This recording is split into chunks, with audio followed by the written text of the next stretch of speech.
Congressional leaders met late yesterday to negotiate new COVID relief aid for millions of Americans. Elon Mui joins us with the latest on that. Good morning.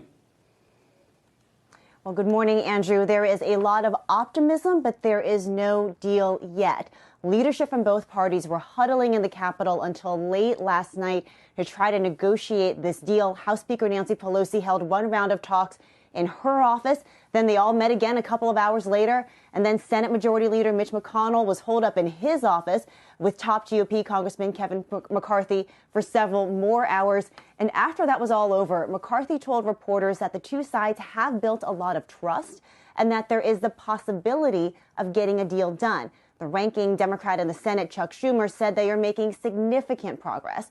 Now, Thursday is the day that the House is targeting for a potential vote on a government funding bill and a COVID relief package.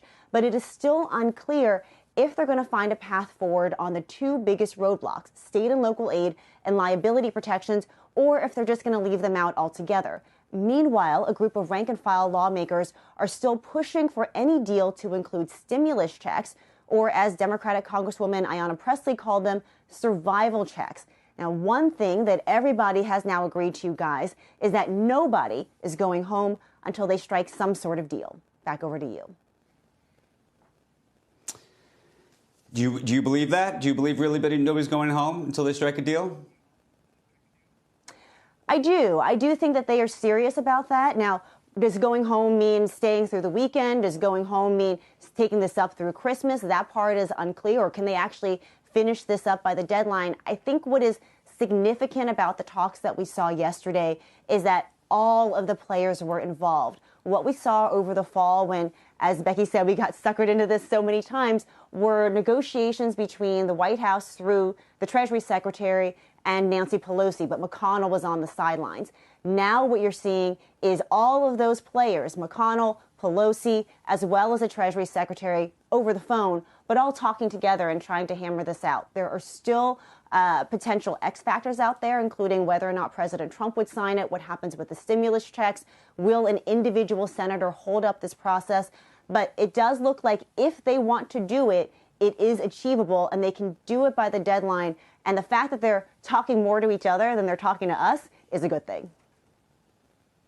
Yeah, Elon, I think it is huge that they're all talking right now. But there's one thing I don't understand, and that's how a single senator could hold things up at this point. I mean, explain that to me, because I don't quite get the rules.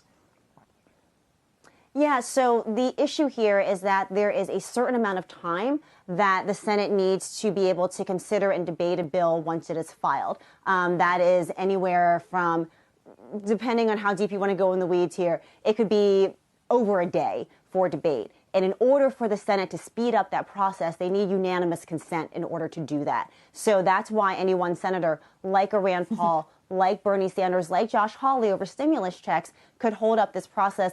It doesn't mean that the government wouldn't get funded eventually. It just means that they might miss that Friday deadline, and they could be working through the weekend and over into next week as well. Shepard Smith here. Thanks for watching CNBC on YouTube.